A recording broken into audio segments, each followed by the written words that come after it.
เอาในมื้อนี้เฮามาเที่ยวส้มเจาะลึกประวัติศาสตร์กับท่านอาจารย์ดร.สุเนศโพธิสารจะเว้าเรื่อง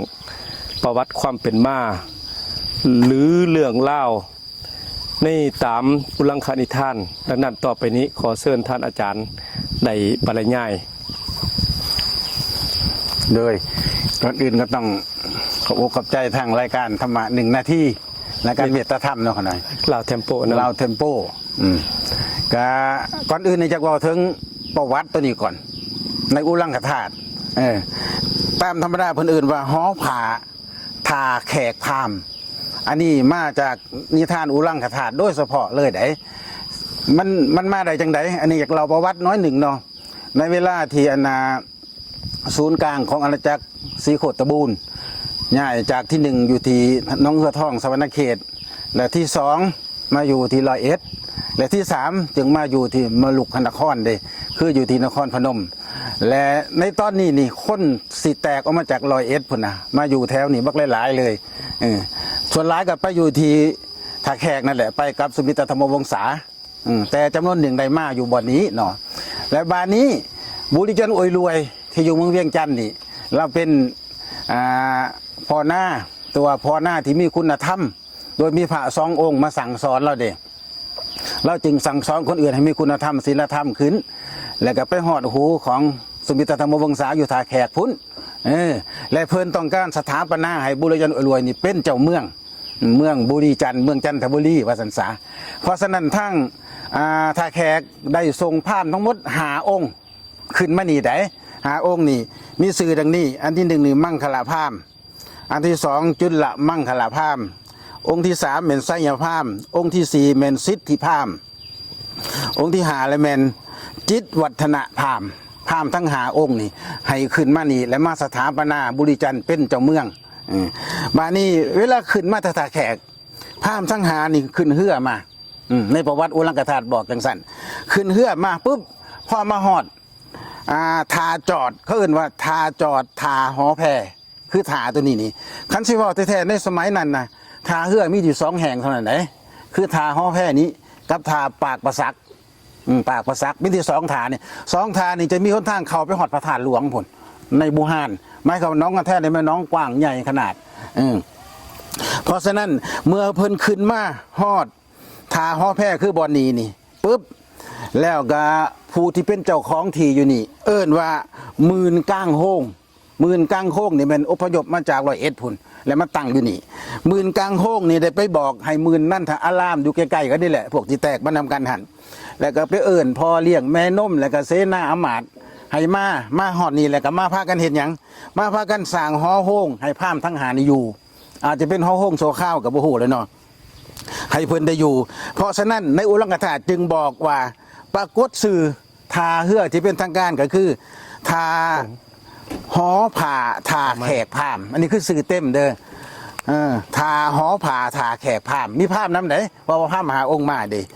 อันนี้เอิ้นกันมาตั้งแต่พุ่นแหละมานี่ปุ๊บอันนี้เป็นประวัติของทา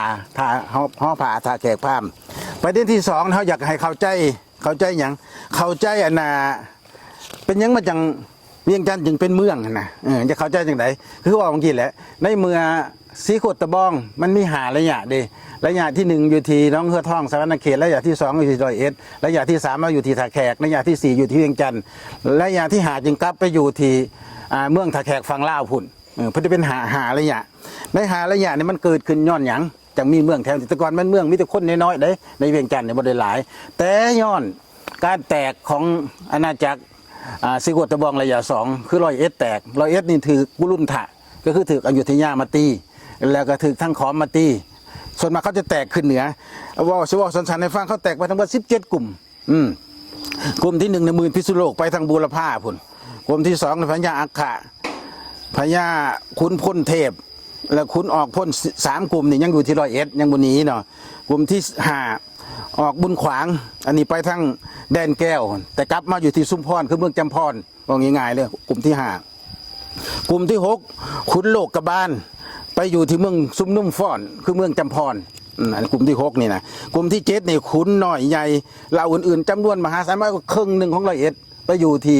ท่าแขกอยู่ที่นครพนมก็เอิ้นเมืองมลุกนคร คือไปนำพระเจ้าสุวิตพวงศานี่เป็นส่วนหลายเลยและเป็นกลุ่มที่มีขนาดใหญ่ที่สุดวันนี้กลุ่มที่7หมื่นแก่นี่คือเมืองขอนแก่นเด้ก็หมื่นแก่เด้นะหมื่นแก่คือต้นแก่เด้ก็ลงมาอยู่ที่น้ำมูลกลุ่มที่9หมื่นพนำหงไปอยู่ที่ปากกระดิ่งพุ่นกลุ่มที่10หมื่นเสียงสากับปากกระดิ่งกำไตกลุ่มที่11หมื่นหลวงกลางเมืองมาอยู่ที่หัวผาดแถวนี้เลยหัวผาดกระดิ่งหมื่นที่12หมื่นห้ามมาอยู่ที่ห้วยกูดด้านเหนือ13เป็นกลุ่มซุ้มนุ่มเมืองอันนี้550,000ครอบครัวมาอยู่ที่ห้วยกูดทั้งด้านใต้มาในกลุ่มสำคัญที่ว่านี่ก็คือหมื่นหลวงกลางโฮงและหมื่นนี่มาอยู่ที่ทาแขกทาตัวนี้ทาห่อแพร่นี่แล้วก็เป็นหมู่มาสางมาอุปถัมภ์พระสงฆ์อยู่นี่อันนี้เป็นกลุ่มที่14มาอยู่นี่นะและกลุ่มที่15เนี่ยหมื่นนั่นอารามไปอยู่ที่น้องค่ายพุ่นแล้วก็หมื่นกลางโฮงไปอยู่ที่ห้วยขุค่ำและหมื่นท่านอารามไปอยู่ที่ห้วยนกยุงไม่ใช่ว่าแตกมา17หลังจากหันบ้านเมืองเท่านี้ก็เลยเป็นเมืองเป็นมีผู้มีคนหลายขึ้นและจากหันพระอรหันต์ทั้ง5พระอรหันต์ทั้ง5คืออันนี้นี่โบแมนอีกได้ตัวนี้นะอรหันต์ทั้ง5ที่เราเห็นนี่เป็นพระอรหันต์ทั้ง5รุ่นของพระเจ้าอโศกพระเจ้าอโศกทรงมาในพ.ศ. 236หมายความว่าก่อนข้อศ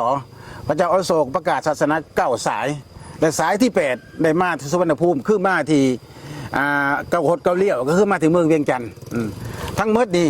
ตอนพระเจ้าอโศกส่งมาเขาหูแต่2ส่วนหลายแต่ที่ยิ่งมี5องค์นี่ก็คือ1พระโสนะก็จะเป็นองค์กลางนี่เป็นหัวหน้าใหญ่องค์ที่2พระอุตระจะเป็นตั้งนี่แล้วก็องค์ที่3เนี่ยแมนพระมูนิยะต้องใช้ว่ามูนิยะได้สื่อเพื่อนองค์ที่นั่นองค์ที่4เลยผู้ริยะองค์นั้นแล้วตัวสุดท้ายในเมนพระภาสนียะอันนี้ในตำราบอกอย่างสัตย์เจนเลยทั้ง5องค์มาเผยแผ่พุทธศาสนาสมัยพระเจ้าอโศกแต่ว่ามาฮอดปุ๊บเพิ่นได้แต่เพียงเดินทางในแถบนี้ทั้งหมดแล้วก็ไปเทศนาแต่ก่อนคนเขาบอกในตำนานบอกว่าคนในยุคนั้นนี่ยังบ่ทันหดรู้จักนุ่งผ้านุ่งแพรผู้หญิงบ่ทันเอาทั้งเทิงซ้ำตำเว้าหั่นใดพระก็เลยตื่นเพิ่นว่าซั่นเด้เพราะฉะนั้นพระทั้ง5องค์เดี๋ยวก็เทศนาโปรดญาติโยมแถวนี้จนว่ามีศีลหามีคุณธรรมมีศีลธรรมมีพระพุทธศาสนาตั้งมั่นแล้วเพิ่นจึงปักเสาอโศกก็คือเสาอโศกอยู่ที่ฐานหลวงและเพิ่นจึงกลับอันนี้พระอรหันต์ทั้ง5อันนี้ยุคก่อนข้อศใดบัดนี้ยุคที่4คันสิว่าที่ยุคก่อนก่อนสุบิตพวงศาหรือว่าก่อนบุรีจันทร์อวยรวยอันนี้ประมาณคริสตศตวรรษที่1เลยได้ต้นข้อศแหละอาจจะที่2ก็ได้นอกจากเฮาได้คนมาแต่พุ่นหลายขึ้นเลยพระอรหันต์ทั้ง5คันสิว่าแท้ๆก็คือเสื้อของกษัตริย์ทั้ง5ตัวนี้ฟังแล้วอาจจะเสื้อหรือบ่เสื้อก็ได้เป็นได้จังหวะว่าสั่นเนาะทั้ง5องค์ที่มานี่นะคือพระมหารัตนะพระจุลรัตนะผู้ที่3เลยพระมหาสุวรรณประสาทะผู้ที่4เลยจุลสุวรรณประสาทะผู้ที่5ละพระสังฆวิไสเถระ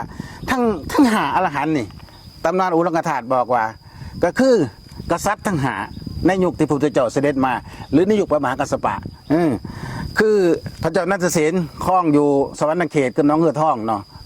กับศาสตร์มาเกิดเป็นพระสังฆวิไสเถระเป็นองค์ที่5บานีพระมหารัตนเถระกับพระมหาจุลรัตนเถระมหารัตนะนี่เป็นพระเจ้าสุวรรณพิงคารผู้ปกครองน้องหานหลวงและพระมหาจุลรัตนเถระนี่ก็คือพญาคำแดงผู้อยู่ที่น้องหานน้อยบานีสุวรรณประสาทะคือพระเจ้าพมทัตในปัจจุบันนี่คือพี่ไม้บางคนเข้าใจผิดได้คำว่าจุลนีพมทัตบางคนเข้าใจว่าต้องแกล้งอีกอย่างทาบ่อ่านเอกสารขุนบรมกับอุลังคธาตุให้ละเอียดจะบอกเข้าใจเห็นได้จะเข้าใจว่ามันพี่ไม้ก็ย้อนว่าในขุนบรมเวลาฟังงมจะยกถับมาตีจุลนีพมทัตก่อนคือตีพี่ไม้เอกสารว่าไว้ชัดเจนเลยบทที่ตีตรงแกล้งยังจักหน่อยเลยมานี่ขั้นว่าตักบุลังคธาตุเวลาพระพุทธเจ้าเสด็จมาเดินทางหอดไปปุ๊บจนไปหอดถาดพนมคือผู้กำผาพอประทับนั่งปุ๊บพระองค์ก็แย้มหัวพระอานนท์ก็ทูลถามเป็นยังพระองค์จึงเลี้ยวไปทางทิศใต้เพิ่นบอกเลี้ยวไปเบิ่งเมืองจุลนีพมทัตและเมืองอินทปัตตนครทั้งทิศใต้เลยได้อุลังคธาตุบอกอย่างสั่นบ่ได้ไปทางทิศตะวันออกเลย และจึงทำนายและเพิ่นบ่เสด็จไปแต่เพิ่นบอกเพราะฉะนั้นจุลนิพนธ์ประทัดก็คือเมืองผีม้าอย่างว่าจะว่าจังซั่นซะหมายก็ว่าเป็นกษัตริย์2 องค์มาเกิดเนาะคือมาจากจุลนิพนธ์ประทัดองค์ที่2จุลสุวรรณภัสสะนี่มาจากเมืองอินทปัตทับชาติมาเกิดเป็นพระอรหันต์องค์ที่4หมายก็ว่าทั้ง4 องค์นี่มีอดีตจังคือจังซั่นเลยและทั้ง5 องค์ทั้งหมดนี่ได้เดินทางไปอินเดียไปศึกษาไปเองจนได้สำเร็จเป็นพระอรหันต์และก็นำพระธาตุมาประดิษฐานในแถบนี้หาแห่งคันสิว่าแท้ๆเนาะตามหลักฐานที่ว่านี่เช่าเก่าองค์พระธาตุหัวเนาไปไว้ที่ภูเขาหลวงและอุลังกธาตุเขาสิซับสนกันได้เพราะว่าบางเทื่อเขาก็ว่าเป็นพระธาตุบางพ้วนบางฉบับแต่สุดท้ายลงคำเห็นก็คือพระธาตุหลวงอันนี้พระธาตุหัวเนาแต่บางฉบับว่าเศร้าเก่าบางฉบับว่าเศร้าเจ็ดแต่กระยาเขาได้หลายที่สุดก็คือ27 องค์ว่าสันสามอันที่2 9 เมตรนี่เอาไปที่พระธาตุลาน้ำน้องคาย9 เมตรแล้วก็พระธาตุโอ๊กเนี่ยไปที่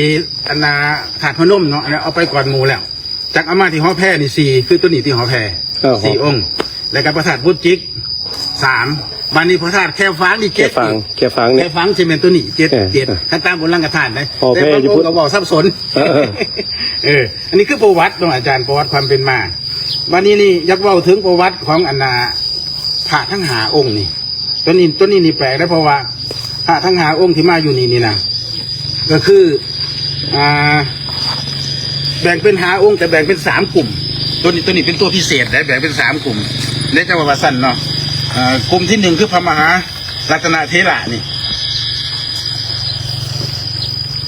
พระมหารัตนะกับพระจุลรัตนะที่พญาสุวรรณวิงคารกับพญาคำแดงมาเกิด2 องค์นี่จะมาสร้างบ้านสร้างเมืองอยู่ที่หอแพนี่เลยหอผานี่เลย โดยมี10,000 ก้างโฮงเป็นเจ้าภาพมาสร้างอยู่นี่แต่จริงหรือไม่จริงห้องกับบุหูแต่ตำนานอุลังกธาตุบอกจังสันอิหลีว่า10,000 ก้างโฮงมาอยู่ที่นี่แล้วก็พระ2 องค์นี่ประจำอยู่ที่นี่แล้วก็2 องค์ก็คือสุวรรณพิงคารมาเกิดส่วนจุลนี่นี่เมนพญาคำแดงมาเกิดแล้วเพิ่นก็มาอยู่วันนี้แล้วก็พญาเทศสอนเรื่องวิปัสสนาได้เป็นส่วนหลายอันนี้เป็นเมน2 องค์มาอยู่นี่หอแพบานี้อันที่2พระจุลปัสสถะครับมหาสุวรรณปัสสถะพวกนี้มาจากเมืองจุลนี่องค์ที่1องค์ที่2นี่มาจากเมืองอินทปัตเนาะมาเกิดบานี้เพิ่นมาสอนวิปัสสนา2 องค์นี่สิเป็นประจำการอยู่ที่พุ่นจิกเวียงงัวก็สอนวิปัสสนาสอนปู่สอนคนอยู่พุ่นจิกเวียงงัวบานี้กลุ่มที่3ก็คือพระสังฆลักขิตะอันนี้หมายถึงพระเจ้านาฏเสนมาเกิดเพิ่นสิไปอยู่ที่ธาตุลาน้ำห้องค่ายองค์นี้ไปชื่อว่าสังฆวิสาหรือสังฆวิไสจะไปสอนอยู่หันเพราะฉะนั้นมีแต่3 กลุ่มในระยะนี้ที่ได้พระธาตุมาปุ๊บแล้วก็ไปที่พระธาตุหลวงนี่ก่อนเรียบร้อยแล้วเพิ่นจะมาประจำอยู่3แห่งนี่คือที่หอแพนี่ที่พ่นจิกแล้วก็ที่ลาน้ำน้องคายอันนี้คือประวัติให้เห็นง่ายๆในยุคนั้นเนาะก็คือง่ายๆเรื่องประวัติศาสตร์หรือเรื่องโบราณคดีนี่ข้าพเจ้าก็อยากจะให้ศึกษาและต้องเห็นความเป็นจริงเท่านั้นได้เราต้องหาตัวที่เป็นสัจจะตัวที่เป็นเขียนหลอกกันขึ้นมาอย่างต่างๆเราก็ต้องเอาออกให้เห็นความเป็นจริงเพราะฉะนั้นเรื่องที่ว่ามาทั้งหมดนี่เรื่องพระพุทธศาสนาเข้ามาในลาวนี่แม่นเรื่องที่เป็นจริงที่มาจากอุลังคธาตุก็บอกยังถือเล่มมา2 เล่มบ่แม่นเฮาต้องเว้าเอาเพราะฉะนั้นนับตั้งแต่พระพุทธเจ้าเสด็จมาเรียบโลกอันที่2การเป็นพระมหากัสสปะนำพระธาตุ8 เมตรไปที่ภูกำพร้าแล้วก็มีพระ3 องค์นั่นแล้วก็ไปศึกษาอยู่ที่นครราชคฤห์ก็เป็นพระลาวก็อยู่ที่พระธาตุหลวงและยุคที่3จึงเป็นยุคของพระเจ้าอโศกส่งพระอรหันต์ทั้งหมด5 องค์ดังที่ว่ามาเนี่ยอันนี้คือความเป็นจริงพระโสนพระอุตตระพระชาญมูนิยะผู้ลิยะกับซานิยะตัวที่เป็น5 องค์มาหลังจากหันจึงเป็นยุคที่4จึงเป็นยุคพระอรหันต์นำพระธาตุทั้งหมด5 องค์มาแล้วก็ประดิษฐานที่ธาตุหลวงแล้วก็ที่พ่นจิกเวียงงัวที่หอแพนี้กับอยู่ที่ธาตุลาน้ำและองค์สุดท้ายจึงว่าถือว่าเป็นหอแพนี่เป็นพระเจ้าสุเวทวงศาจากท่าแขกพุ่น ได้เชิญพราหมณ์ทั้งหาองค์ขึ้นมาจังมีมาจอดอยู่ทาเฮืออยู่นี่นะจึงเป็นทาที่มีประวัติศาสตร์อยากจะว่าสันเพราะฉะนั้นเราจะต้องได้คำนึงถึงความเป็นจริงอยู่ในประวัติศาสตร์อะไรก็ยาที่บ่แม่นความจริงเนี่ยบ่อยากให้เสือถือแต่เป็นความจริงเลยเราควรจะเคารพนับถือบูชาความเป็นมา อดีตที่มีมายาวนานต้องหาแต่ความเป็นจริงเท่านั้นจึงจะขอฝากไว้ให้ทุกท่านได้